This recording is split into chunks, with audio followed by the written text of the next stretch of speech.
لو حاسه انك فاشله وكل حاجه بتعمليها بتبوظ منك فالفيديو ده ليكي اكيد.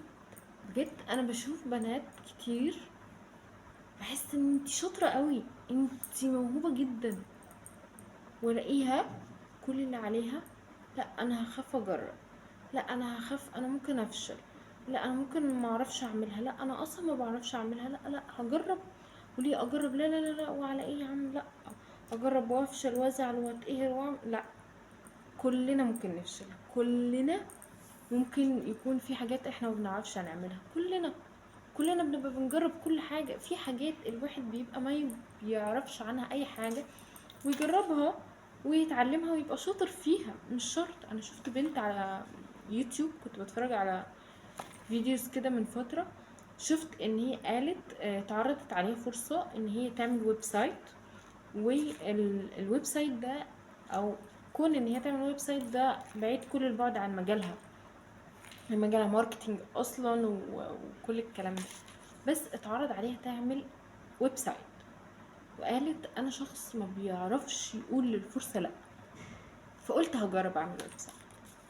وفعلا بتقول انا قعدت 6 ايام بالظبط قاعدة على اللابتوب ما بقومش، كل اللي انا بعمله بتعلم ازاي اعمل ويب سايت، وعملته. اه انا بقولك انتي مش هتبقي زيها ومش تنجحي من اول مره، ومش اول ويب سايت هتعمليه هتنجحي فيه، بس شفتي ان هي جربت. هي ما قالتش لا لا لا لا انا ما اعرفش، لا لا انا ماليش دعوه، لا ده مش مجالي، اصلا مش مجالي، هحاول ليه هو اصلا مش مجالي. ما قالتش كل الكلام ده، هي قالت اوكي هجرب، وقعدت واتعلمت وجربت وخلاص، والويب سايت اتعمل واصلا اتباع وجالها منه دخل مادي. جربي. بس مش كل ما تجربي حاجة وتبوظ منك او تطلع مش هي تقولي شفتوا، انا قلت، انا اصلا ما بعرفش اعملها، انا قلت ان انا شخص مش هيعرف يعمل الحاجة دي، انا اهو انا مش شاطرة، انا ما بعرفش اعمل حاجة، انا لا لا لا, لا انا فاشلة، انا ما نفعش في حاجة، انا مش شاطرة، انا اصلا ما عنديش موهبة، لا لا لا لا لا لا خلاص انا توبة، توبة بقى، توبة تاني محدش يجي يكلمني ويقول لي جربي ولا حاولي ولا اعملي. ما تقوليش تاني كده لنفسك، لان انت عارفة مين اللي بجد بقى فاشل؟ اللي بجد فاشل هو الشخص اللي عنده موهبة قوية جدا من عند ربنا وما بيستفادش بيها، مقضي حياته ان هو طول الوقت على تيك توك، سهر خروجات، بيصحى متأخر، ملوش اي علاقة بالموهبة بتاعته ولا باصص لها اصلا. ده اللي بجد شخص فاشل. انا بجد اشوف ناس بتبقى شاطرة جدا، موهوبة جدا، انتوا ما بتستغلوش موهبتكم. ده انا بقول ده انا لو عندي الموهبة دي ده انا هكسر الدنيا. فما تقوليش انا ما عنديش موهبة، انت ممكن يبقى عندك موهبة انت لسه ما اكتشفتيهاش، دي حاجة تاني. دعبسي ودوري وروحي هنا وجربي ده وجربي ده وجربي ده لحد ما تعرفي انت موهبتك ايه، او انت شاطرة في ايه، انت مهارتك ايه. بلاش بقى نفضل واقفين عند حتة ان احنا الموهبة يا رسم يا غنى يا مش عارفة ايه. لا، في مواهب كتير تانية. انت عارفة انت ممكن تكوني شاطرة وعندك مهارة عالية جدا في ان انت بتعرفي تشرحي وتوصلي المعلومة حلوة وبسيطة للشخص اللي قدامك. دي مهارة اصلا، دي ممكن تطلعي 100,000 حاجة تعمليها منها. اوكي، وانا وانتي قاعدين ولو عندك المهارة دي كلميني وانا هقولك تقدري تشتغلي ايه من المهارة دي. ممكن يكون مثلا بالك طويل وخيالك واسع بقى كرياتيف والكلام ده، وانت قاعده ما بتعمليش حاجه ودماغك دي اللي فيها كل الحاجات اللي احنا قلناها دي انت مش مشغلاها اصلا. انت مشغلاها في صدرة اتخانقت مع شهد وراحت شهد مرات شير وردت كل الكلام ده اللي انت مشغلاه فيه. انت ممكن كون ان انت شخص بالك طويل ودماغك كرياتيف جدا، اشتغلي يا ستي جرافيك ديزاينر، اشتغلي يا ستي كونتنت كرياتور، ليه صفحات، حاجات كتير جدا ممكن تشتغليها من الموهبة او المهارة الصغيرة دي. بقى لو عندك مهارة ان انت بتعرفي تقنعي الناس، ده انت سيلز شاطرة جدا، تروحي تشتغلي في العقارات وتعدي، هتعديني انا شخصيا. بلاش تقفي عمرك كله وانتي بتتفرجي على نجاحات الناس. بلاش تقعدي تسكرول على فيسبوك وتشوفي دي نجحت ودي عملت ودي راحت ودي سوت ودي سكنت فين وشوف راكبة عربية ازاي. بلاش تفتحي مسلسل تركي تتسحلي فيه. انا جايلك من هناك وبقولك بلاش. انا ضيعت سنين من عمري قاعدة بس بتابع وبتفرج وخلاص وما بعملش اي حاجة في حياتي. وبجد بقولك بلاش. وصدقيني القعدة دي على قد ما هي حلوة على قد ما هي غالية. غالية والله غالية. مش انتي ما بتدفعيش فيها فلوس، بتدفعي فيها عمر ومجهود ووقت بيضيع منك. ده عمرك بيضيع منك، بيتسرق منك قدام عينك.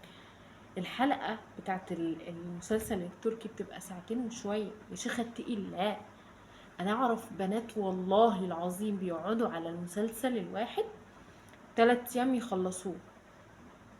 اللي هو 3 ايام ده المسلسل ممكن يبقى 100 حلقة، والحلقة كل حلقة منهم ساعتين. اتفضل بقى. ده عمر. ده عمر. انت بتدفعي عمرك. اسمعي يا ستي، تابعي مسلسل. تابعي مسلسل خلصيه وبعدين نبقى نتسحل في حاجة تاني. خلصيه المسلسل بقى. لما تيجي تسمعي مسلسل واحد حلقة واحدة يا ستي في اليوم، وباقي اليوم انت شغالة وبتعملي حاجات مهمة لنفسك، دي اوكي انا معاكي. بس بلاش تتسحلي فيهم. السحلة في المسلسلات التركي وحشة. انتوا عارفين انا فقت على ايه؟ فقت من بوست على فيسبوك. قلتلكوا انا جاية من حتة بعيدة. انا كنت بقعد اتفرج برضو على نجاحات الناس زيكم. انا كنت بسكرول على فيسبوك وشفت بنت من البنات اللي كانوا دفعتي، يعني بنت قدي. والبنت دي بتحقق احلامي. حرفيا كانت البنت بتحقق احلامي. البنت كانت بتعمل حاجة مصورة بوست، يعني البوست ده كانت بتعمل حاجة من الحاجات اللي كانت حلم من احلام حياتي. وانا سبته. وانا سبته. جيت سكت. وقفت كده اللي هو دول بيحققوا احلامي علنا.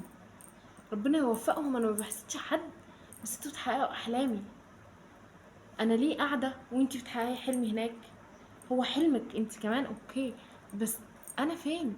انا حلمي انا فين؟ انا سايبه حلمي ركناه في الدولاب وقاعده بسمع مسلسل تركي وانتي قاعده بتحققيه. لا بقى تعالولي.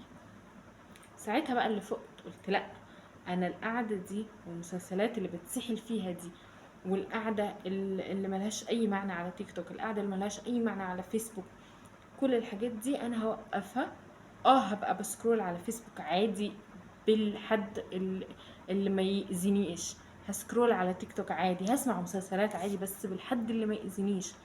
اللي في المقابل بتاعه انا هكون شغالة على نفسي، هكون بحقق احلامي، هكون اهدافي بحققها كل يوم، بعمل حاجة من الحاجات اللي تخدم هدفي. فانتي عايزة اقولك حبيبة قلبي، انتي مش فاشلة، انتي في دوامة. ما تفكريش ان انتي فاشلة.